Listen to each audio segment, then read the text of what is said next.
Hello, welcome to the Cunning Plan podcast. It's been a little while since we did one of these, but we're back again now, and hopefully we're going to be doing them on a bit more of a regular basis. You join us on a rather somber Thursday morning. Last night, football didn't come home, did it, Joe? No, it didn't. It stayed away. It sent us a letter saying we like it here, we're going to stay away for at least 4 more years. So yeah. So we're a bit sad. We were hoping that it was going to be pretty high energy, pretty enthusiastic. Yeah. If we had filmed it last night, I think we would have probably had a different attitude. But today we're feeling a little bit mopey. And I don't even really like football, but I got sucked in by the excitement. Exactly. And but I think, do you know what, Joe? That's a great way of linking to what we're going to talk about today, which is, I think, what got me excited about the World Cup and everything about it was all the mad social media buzz. Memes are the thing that get me going. Like I was lured in by all the memes, and I think a lot of people were. A lot of people definitely didn't care about football 2 weeks ago. Exactly. Well into it. No, exactly. Fair weather fans, you must love them. Nothing better. And some classic memes coming back from the dead as well. There's always time for the classic memes. Hitler in his bunker, that's always a classic one. The mistranslation of that's always a classic. It's absolutely key that the Cunning Plan podcast features at least one still image of Hitler during each episode. Absolutely. So it wouldn't be a podcast without it. Thanks for bringing that to our attention, Joe. Appreciate that. Classic. So today we're talking about social media. We talk about this quite a bit, but Joe went to the big social media conference last week. A lot of interesting stuff to talk about from that, so we thought let's do a little deep dive into some of the things that were chatted about. Tell us a bit about the conference as a whole, Joe. Yeah, no, it was a really good day. It was wall-to-wall talks from some really interesting bods. You've got guys who do VR and AR. You've got guys who run their own agencies, and they're only, pretty young guys. So obviously that's quite interesting to see how these guys have built their companies from scratch and the ideas they've got that help build those companies to where they are. You've got people who work with Facebook and YouTube who were giving out, little knowledge bombs, which was always quite useful. But primarily, everyone was just trying to give you little hints and tips for the future, trying to help guide where everyone in the audience was looking for the next, not necessarily the next trend, but more so what you should be looking to try and do with your content, with the way you manage your ads, with the way advertising is going, especially on the back of obviously the whole Facebook data breach a few months ago. There's a lot of chat about where that's heading and where businesses should be looking to do their advertising. So it was a full suite of social media sort of do's and don'ts and future sort of aspects as well. So I noticed it was even on the telly last night. There was an advert for Facebook, which I haven't seen an advert for Facebook for a very long time. Yeah, they're really going pretty hard to combat the negativity that's out there at the moment for them. No, that is what a lot of the speakers are saying. That Facebook are really trying hard to do the whole "we protect your data" chat. Yeah, there was the advert yesterday. Was that advert? There was. On the tube, I've seen fake news is not our friend is another one. So they're obviously well aware of the fact that this is a pretty serious problem that they're facing. It is a big concern, and it's certainly something that came up with one of the speakers, and it's interesting how that will shape the sort of coming years, because there's definitely repercussions coming from the back of what obviously the data breach, Cambridge Analytica, and all the buzzwords we've heard last few months. So. There's some interesting little bits and pieces learned, I think. Okay, cool. Right, well, let's start with the future. A general sort of look at what's coming up. How far in the future are we talking? Are we talking 5 years in the future, or are we talking next month? So the speaker was talking really in the immediate year. So looking towards at best the sort of end of 2019, beginning of 2020. But he's been looking into it, and he was talking about how Facebook are very much now. They're going to get dealt with a lot of legal sort of ramifications from the data breach, and regulations are inevitable now. That they're going to come in. All governments from around the world, especially the US, are going to come in regulations with how they handle data, how they communicate with that data, how they use it, how they share it. And I'm sure you've seen all the Facebook ads we were just talking about. Facebook are really keen to ensure that people now have control of that data. but they can't escape the fact that a mistake has now been made. So the regulations will be incoming. You can't avoid that. So what does that mean for for us when we're creating our content, or we're managing our Facebook pages? What do you think that impact's going to be? Well, that was an interesting thing he was talking about. He was saying that advertising will become less public as people move on to smaller, more private platforms, Facebook Messenger, but more so WhatsApp and Instagram, that are slightly less sort of public facing. Instagram profiles can be a lot more private than Facebook profiles.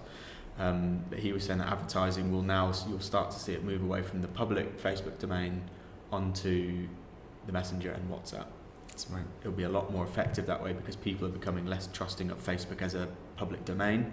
So they'll move into private conversations with friends, like you see on WhatsApp. Everyone's got WhatsApp groups, big WhatsApp groups, friends and family. So people will now try to start moving their advertising onto WhatsApp. People will start becoming less trusting of big brands as well. I think brands, they were involved in this data breach as well. They've been collecting a lot of data. I don't want to say the term GDPR, but I'll say it that one time. That's come in. That's something people have now got to focus on. But the point of GDPR was I think it made people sit up and think about how much data they've been sharing with companies. Yeah. So I think they're now becoming hyper aware. I think that's the thing. Is, yeah, I don't think that's the funny thing about GDPR is that everyone, got a million emails at the end of May saying, GDPR this, GDPR that. Yeah. Nobody really understands it. There's still no case law. There's still no kind of, and really there's not going to be until somebody falls foul of it. But I think it's created this different mindset in people and companies as well to some extent, where people, customers and users are now thinking about what data do I share with the people I engage with. No, exactly, and it's the data you share with shopping websites. So it's your preferences of what products you buy, your email address, your home address, things like that. It's people suddenly realizing that they have shared data and because of the data breach with Facebook, they don't feel as confident as I think they did previously that it is as well protected as they had assumed. So he was certainly sort of saying that regulation is incoming and that advertising will start to move to a more private sort of messaging platform rather than it being so public.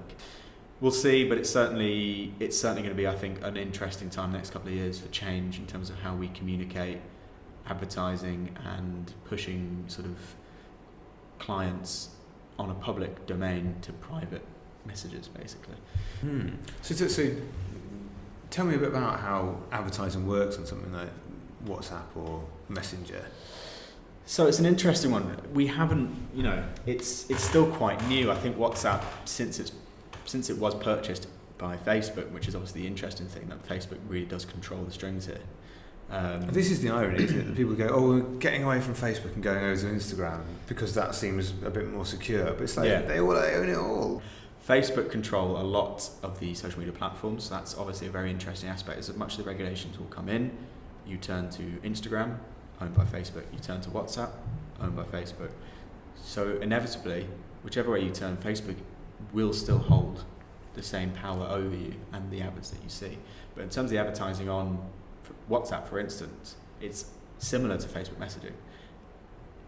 It is reliant on bots and it's reliant on people, you've got to trust on WhatsApp that people are not overly private on it. I think people are quite open to receiving messages on WhatsApp because they believe it's a more private platform.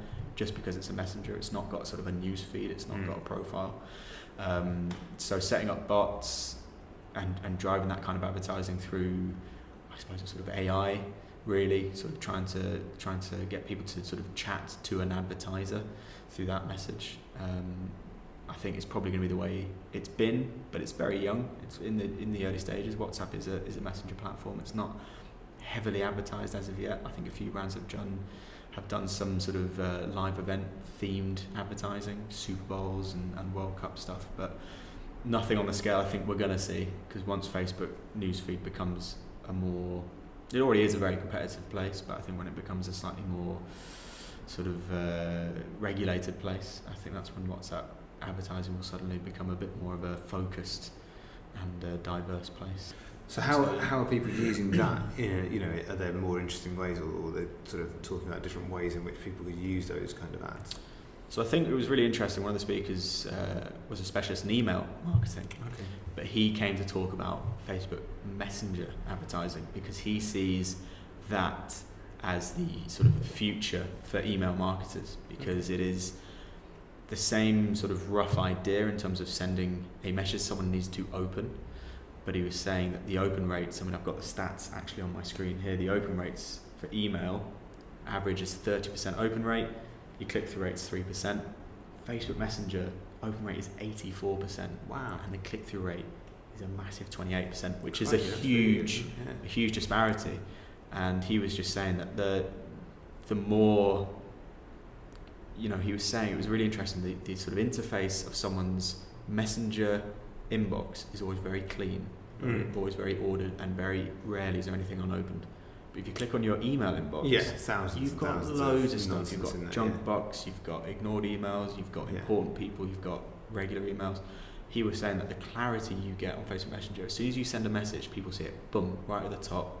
Little, For you know, now, until well, for now, exactly. No, that's how it is for now. He's saying, jump on it now while it's still a sort of fairly new beast, because you're saying email marketing is becoming that thing where people will open it if they see it and they're interested, but there's a high opportunity that it just bounces because they see it and they don't open it. Yeah. Whereas on the Messenger, it's top of the list, and people love getting that little notification on Facebook. It's still that little buzz you get. And then he was saying that with Facebook Messenger marketing, it is manipulating that. So what's the future looking like for our organic social content? Well, that was probably my favourite part of the talk. Was this chap said organic content will be dead in 2019. Super, that's good news. He did, to be fair to him, he did say he made a similar statement in 2017 about 2018, but he said you can already see it in the trends. Organic content and reach is really struggling at the moment. You're very rare without a paid advertising mechanism. It's very rare that you're going to see your reach do much at all at the moment. If you've got a good solid audience and an engaged audience, you've done really well. You've built a great audience and you should see some decent reach. But with the way Facebook's going, with the way advertising's going, it's such a competitive market that Facebook are really, really making sure that if you don't have a paid sort of advertising budget or strategy, you're struggling. Yeah. And So- just to be clear, you're not saying that it's the content that's going to go away. It's the No. ability for the content to really do anything without putting some money behind it. This is it. He was encouraging everyone to at least have, even if it was, not much money at all, just at least have some form of paid media strategy, because you just won't get anywhere. Facebook will see the organic content, but they won't be encouraging its push through its algorithm. They will make sure that it is bottom of the pile compared to someone who's put even a $5 against a small advert. They will make sure that advert performs better and gets to more people than your own organic content. Yeah. So, I mean, it's not super surprising news, is it? Like No. we've been, we haven't run an account now without a budget, without an ad budget Absolutely, attached yeah. to it for a really long time. So we know that really to have any chance of succeeding, you need to spend some money on Exactly. spend some money on ads. Maybe it will start to kind of make people think a bit more carefully about the amount of content.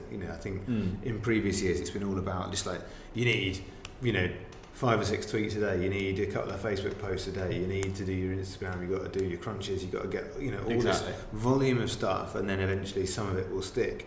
Whereas perhaps if you've got, certainly, we've seen it when you've got a limited amount of money to spend, you're going to pick those posts that are going to do something. Absolutely. Whatever you're talking, Yeah. whether it's growing engagement, whether it's getting more, likes or more people on the page, or whether it's ultimately traffic conversion, that kind of stuff.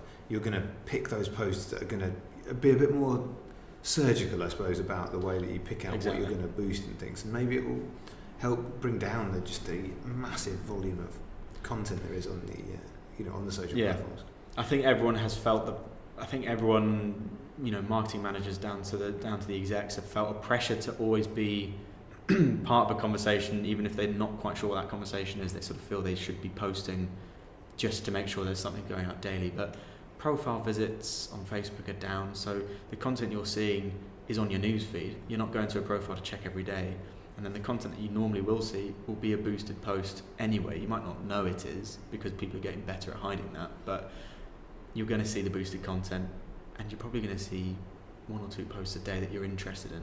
So the pressure of posting daily is becoming less and less. It's all about, you know, a buzzword a bit, but that pillar content that we've talked about before, making sure that really informs the content that you're creating, and that it can kind of feed off that main bidder content. You don't really need to be creating, as you were saying, like 5-6 tweets a day, because really and truly, it's better to create one piece of engaging content than just throw a load of stuff out there and hope one of them sticks. It's better to be more sort of thoughtful with it now, I think.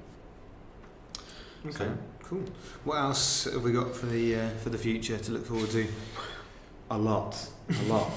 But I think the interesting thing about the future was he was saying a lot about the creativity of throwaway content. I know we've just said that people don't need to create as many posts, but there is also a huge now domain for people to be creative. We've seen the memes of the World Cup. People from anywhere, you know, people with no experience with this kind of stuff have been able to create memes, GIFs, everything like that, and see them go a little bit viral. I think a lot of people. It used to be the purview only of, you know, if you need to be a designer to be able to pull something like that together, whereas now it's not. You know, there are innumerable video platforms and things, you know, free services where you can chuck up a bit of footage that you can find from somewhere, stick a bit of text over it, and there you go. You've got yourself, you know, something you can post. Exactly. I think he was really encouraging everyone to be far more sort of open to. He said making mistakes, and I think what he means with that is creating content, putting it out there, being creative with it, and just backing sort of what you're creating to do well. And if it doesn't do well, that just informs the future content you're creating. There's nothing bad about doing that. He was saying people creating all these types of mini videos to everything you see in the memes and the GIFs. Everyone can do it now. So he said, give it a go in house. Don't rely on Giphy. Don't rely on big hubs like that to just wheel out the same old stuff. Try giving it a go in house. Try doing something a little bit different. And do it now when people are still getting used to trying to do it in-house. Try and get ahead of that trend. So he said that you're going to see a lot more of that sort of creativity from individuals and smaller brands willing to just stick their neck out a little bit and just try something new. I think that is the beauty of social platforms. It's not like doing a print ad or a brochure or something. You've got like create this thing and it's there for a year, or you know that might be your only chance at it. You're going to chuck that out this week. And if it works, you'll know immediately if it worked. And if it didn't, well, no one's going to care next week. Exactly. So as long as you don't say anything super offensive, you're going to be fine. So it is absolutely worth just trying stuff out and seeing what delivers. Exactly. And I think people have previously been nervous. They set themselves targets. They want to try and hit those targets. But I think now it's more about, can you create a piece of content that's really sort of hit that kind of perfect stream where everyone's sort of involved with it, commenting on it, it's getting shared, and you'd rather have one of those a month than just keep churning out 20 stuff. Sort of standard, 20 standard stuff, because when you get something that's really popular, the brand messaging is getting out, the brand awareness, you're hitting a lot of goals, whereas the standard kind of stuff's probably only reaching your own audience and a bit beyond. So I think it's certainly something to be encouraged. Well, just a final thing on the future of social is, as I've said before, the brands are now sort of slightly backtracking a little bit with the regulations that are coming in, and people now being slightly more discerning. And I think they're going to really start to, obviously influencer marketing has been around for a few years now, but they're going to really, really hammer down on individuals becoming the brand and not the brand becoming the voice. So obviously a lot of brands will now try and talk like people. I think there's some very famous examples of it. I think certainly Virgin Media, Tesco Mobile, places like that, they communicate like people. But I think you're going to see a future of brands relying on people to do their talking rather than the brand speaking to you directly. I think they feel the trend has now become people are less trusting of the big brands, so they're not going to try and advertise directly to you. I think they're going to try and use influencers and sort of hide behind those people a little bit more to sort of push the brand message, push the advertising. So I think that will be another trend we see as the brands start to sort of just dial it in a little bit. I'm sure the big brands won't stop, but I think the smaller ones will start to use people more than they use their own brand sort of face to communicate their advertising. Interesting. So we're just going to be spending more time growing, and presumably that means the number of influencers is going to grow as well, and the number of kind of the number of options that you've got there with different different types Yeah. of people that cover different types of topics and everything like that. And I think again, we were talking before at the start about regulation and stuff like that, and that's clearly it's already there for influencers as well, where they will need to report where their money's coming from and which posts are being paid for and all that kind of stuff. So ultimately, I guess for marketers it becomes a bit more challenging to sneak stuff through, but for the consumer it becomes a bit more transparent and people can have a better understanding of when a brand is speaking to you through somebody else, or Exactly. when a brand is using your data or using your information. Where do you stand on things like that, on personalised advertising and content that's designed around your interests and stuff like that? I think Data mining your it's an interesting one, isn't it? I think it depends. For me, it very much depends on the brand. I think it depends on if it's a huge, multinational company trying to talk on a personal level to you. I always find that a little bit unnerving because they're a huge brand. They're across many countries, and therefore, how are they sharing that data and how do they store it? But then there's other brands that will occasionally sort of see what especially in email marketing, I think we've seen that kind of trend for more personalised emails. I don't mind that so much because when you are online shopping, you only really want to see emails about what you're interested in, and that for me is fine. If they send me, things to do with my football team, things to do with men's fashion, things like that, I'm quite happy to receive that. I'd much rather receive that than just a broad, we've got a sale on, isn't it great, than we've got a sale on in a specific area.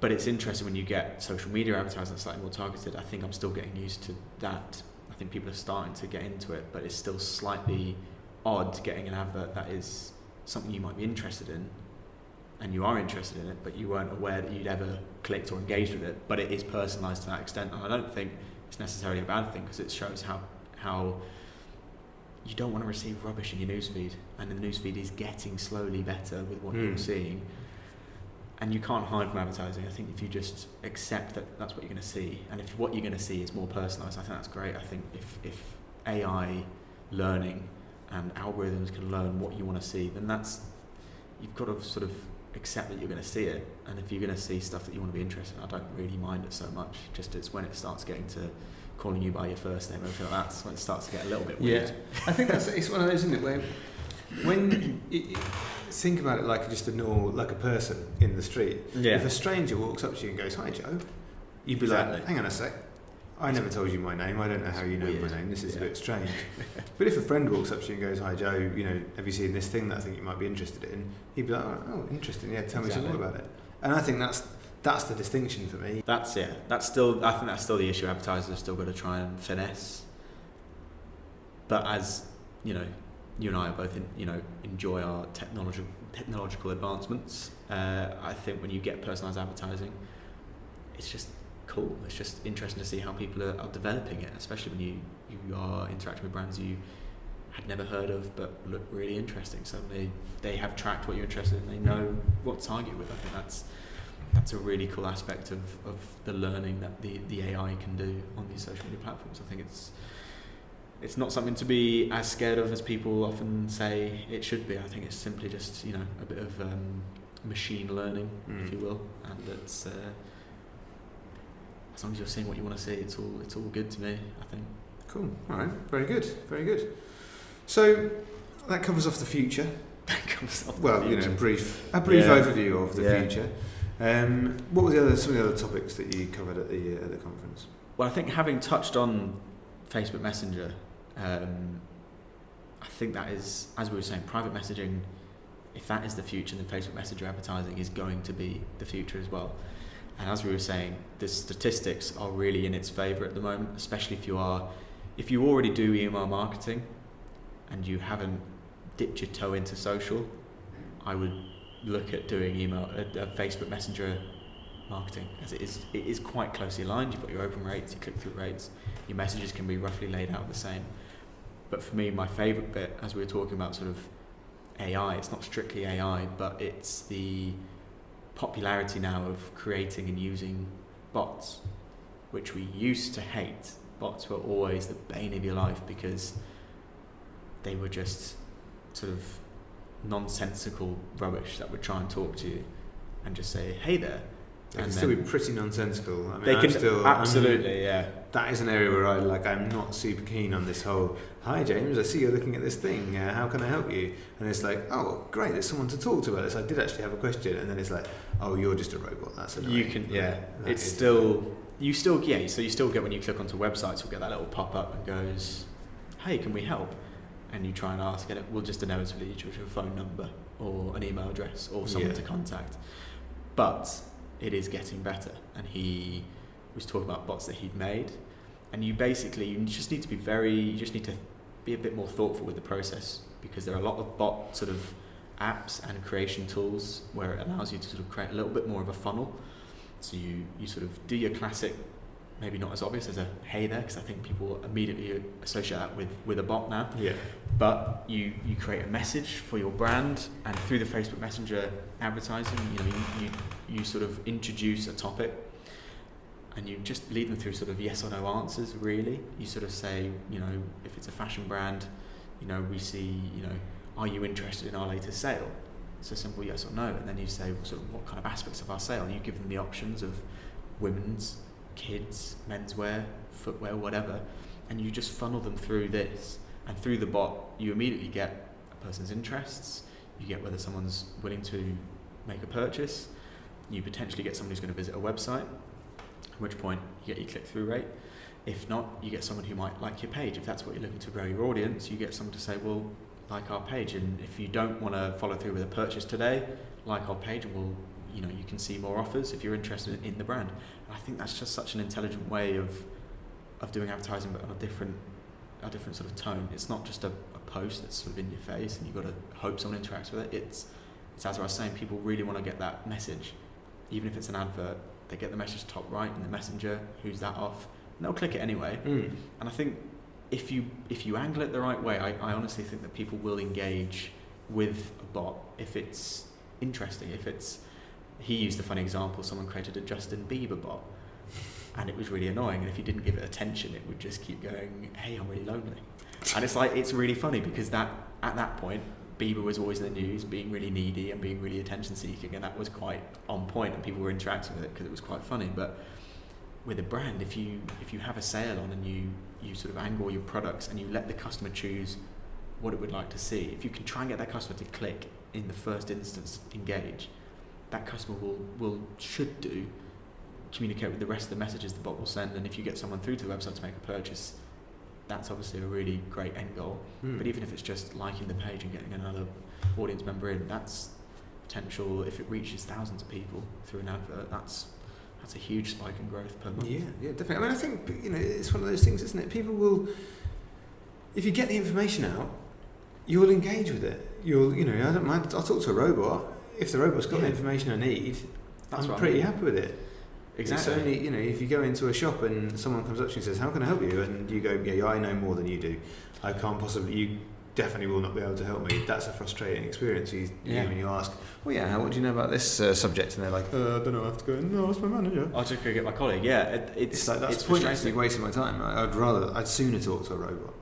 And people do it all the time. They go, the biggest problem high street retailers have got is people go into those shops and either can't find what they want, or they find what they want and get it for cheaper. But if those brands on the high street can now send advertising online and get people onto their online site, it might not be in store, but if they can at least get them online, then you avoid that conversation with someone who A, doesn't know what they're talking about, or B, they haven't got what you want in stock. There's always that problem when you're shopping for a specific product in your local city, town, and inevitably, we've only got it in a store 50 miles away. But online, you just order it and go pick it up from your latest store. And if a bot can help you do that, brilliant to me. So that's great. Okay, there's a huge amount of stuff there, and there's a huge amount still to talk about really from the conference. So I think what we're going to do is we're going to cut it there. We're going to call it a day, and we're going to come back next week and we're going to talk a little bit more about virtual reality, augmented reality, and of course live streaming. Exactly. So until next time, thanks Joe for your time this morning. Not a problem. Thank you for watching. Thank you for listening. Tune in next time for more from the big social media conference. Until then, See you later. see you later.